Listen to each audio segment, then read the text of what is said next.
Grand rising, grand arrival, grand return. Peace and blessings to the righteous and the repentant alike. I am Cleopadra Sophia the Bodhi, and this is another entry into our scales of enchanting. This time we're going to talk about the scale of triplicity, and most of these are in quarter neons, which is groups of four broke down into groups of three. This is a very important scale, so I hope that this video is helpful for you all to understand what's going on. So we're going to research this as much as we need to. I think I can explain it without looking into so much of it because I have done some of the research. Um, oh, that's wrong. I already see something that's wrong. Oh well, we're just going to keep going. So this is a scale of triplicity. And so you can either be in one of these categories. So you know somebody is on the triplicity scale is if they can understand the concept of the Father, the Son, and the Holy Spirit. If they cannot understand that, then you need to lower your discussion with them to the duality scale or to the unity scale, okay? And that means they would talk about this in terms of them being threes, like they can understand this concept. And the Father, Son, and Holy Spirit is like the main one because you have a great deal of Protestants who are not on the scale of triplicity. They don't understand the Father, the Son, and the Holy Spirit as three separate entities. They really believe the Father and the Son is Jesus and the Holy Spirit is a second entity. So they're on the scale of duality. The Father, the Son is a male, the Holy Spirit is a female. If they can understand that the Father and the Son and the Holy Spirit are three separate entities, these are people who are can understand discussions about these particular items that we're going to go through. So in the exemplary world, it's the Father, the Son, and the Holy Spirit. That's the names of God with three letters. In the intellectual world, it's the supreme, and then the lowest, and then the middle, and that's the hierarchy of angels. You also have the innocents, the confessors, and the martyrs. That's the degrees of blessed. And the sons of Noah. You have Japheth, Ham, and Shem. This is why I call Russia the fatherland because it's the land of Japheth. The Holy Spirit obviously is America. That's the land of Shem. The lowest is everywhere else, basically, like Europe, Africa. Everybody that's not Russia and everybody that's not America is basically Ham. Okay. That's the best way I can describe it. In the celestial world, you have cardinal energy, which is Aries, Taurus, Gemini, and Cancer. Those are the first four signs of the zodiac together. You have mutable energy, which is Sagittarius, Capricorn, Aquarius, and Pisces. Those are the last four. The mutable is the one where the change starts to come in. This is why when we hit Sagittarius season, we have to do an operation, right? Something to protect our mutable energy, our changeable energy, okay?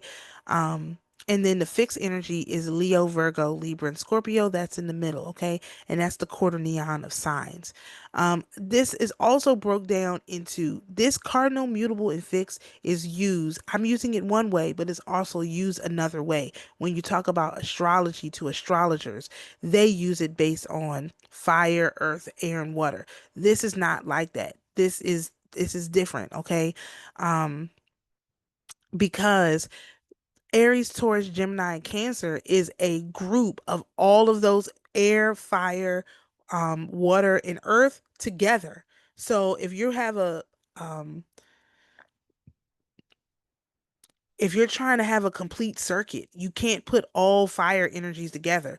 You have to have different kinds of people, energies grouped together in order to I'm just gonna pull this out because it's loud. In order to ooh, that's super loud. In order to make sure that everybody understands what's going on. And that's where we have problems. People believe that, oh, if it people believe that they should only be grouped with people who are like them. But it doesn't work like that. If you're trying to solve a problem, you want to have a group of people who are not like you. You have one skill. Because Jesus said this. He said, it, or was it Jesus or was it Paul? I think it was Paul in the letter. He says, is everybody a preacher? Is everybody an apostle? Is everybody this? No, the body of the church is made up of multiple types of parts. Like the body in general is made up of multiple parts. And so when you're dealing with the scale of triplicity, you're really dealing with the physical, your physical vessel and how your physical vessel works. Um, so the mutable energy, I already mentioned that. Okay, so in the quarter neon of houses, you have the quarters, you have the falling, and you have the succeeding. So the quarter is like basically um the cardinal points, right? The falling is the point that's before the cardinal point, and the succeeding is the point after the cardinal point. So I'm gonna have to talk about that because that's really interesting as well. Then you have the first decan, the third decan, and the second decan. As you can see, the Father and the Son are always together. The Holy Spirit is what is basically the messenger, the bridge between the Father and the Son energy. The second decan is in the middle. The succeeding is between the falling and the quarters. Like it's literally um it's literally the bridge. The Holy Spirit energy is the bridge, okay? In the elemental world, you have simple, you have compounded thrice, and then you have compounded.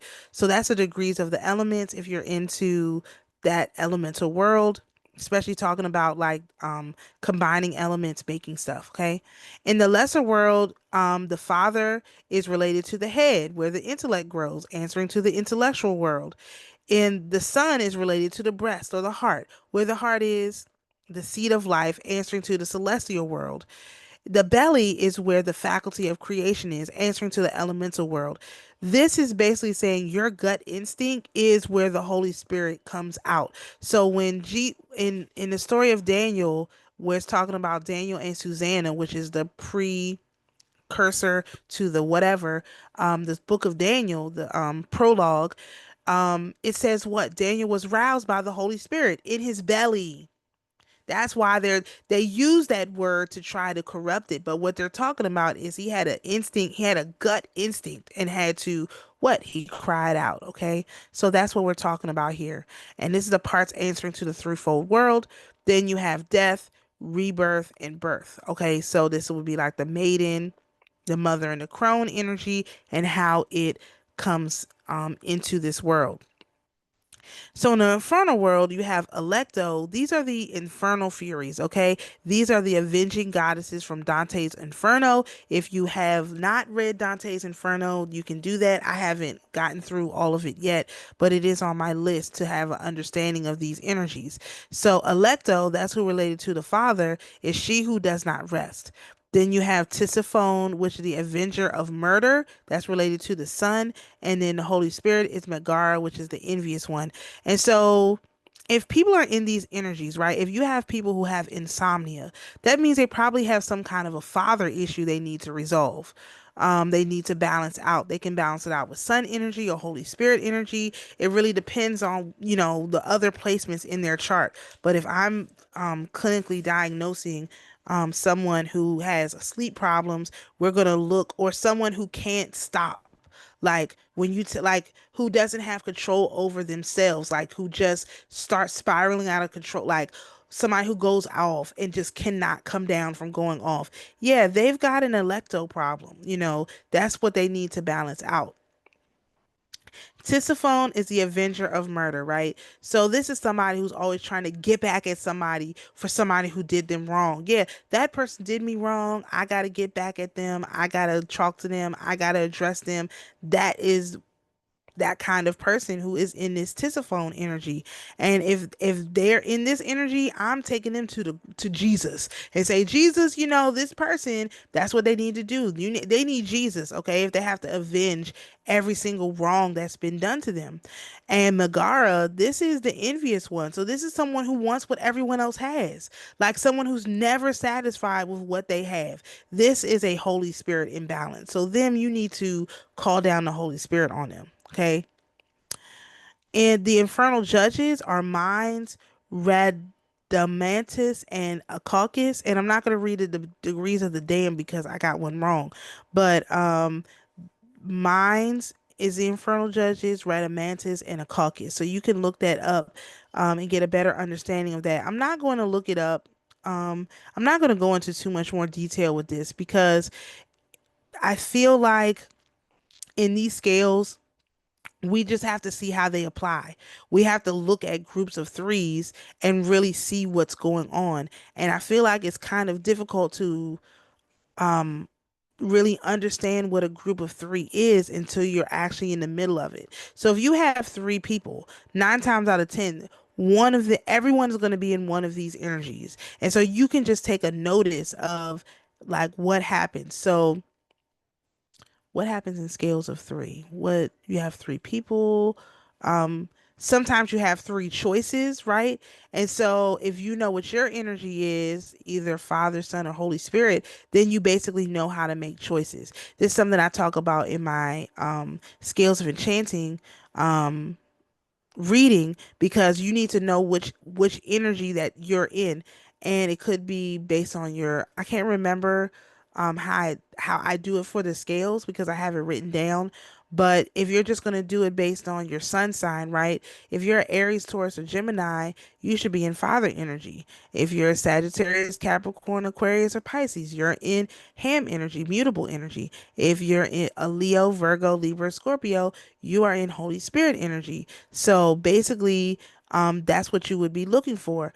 And since we're in Scorpio season right now, basically by the end of season, right, this is when the Holy Spirit is basically should be, right, should be done with the whatever it is the Holy Spirit is supposed to do within us for this season. And then we're going to move into the sun again, into Jesus energy, where which makes sense because what Jesus, his celebration day, the day we celebrate his birth, is in the middle of Capricorn season, or the beginning of Capricorn season, right at the, you know, right at the end of Sagittarius season. No, no, no, at the end of Capricorn season.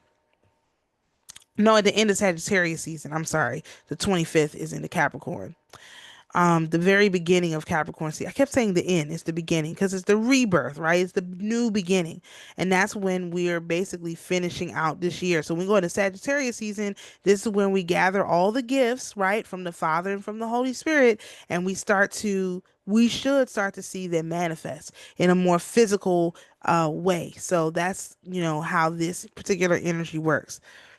I'm trying to think if there's anything else. No, I think that's a pretty good summary. I hope this is helpful for people. Shalom, peace, and blessings, and we'll see you in the next video.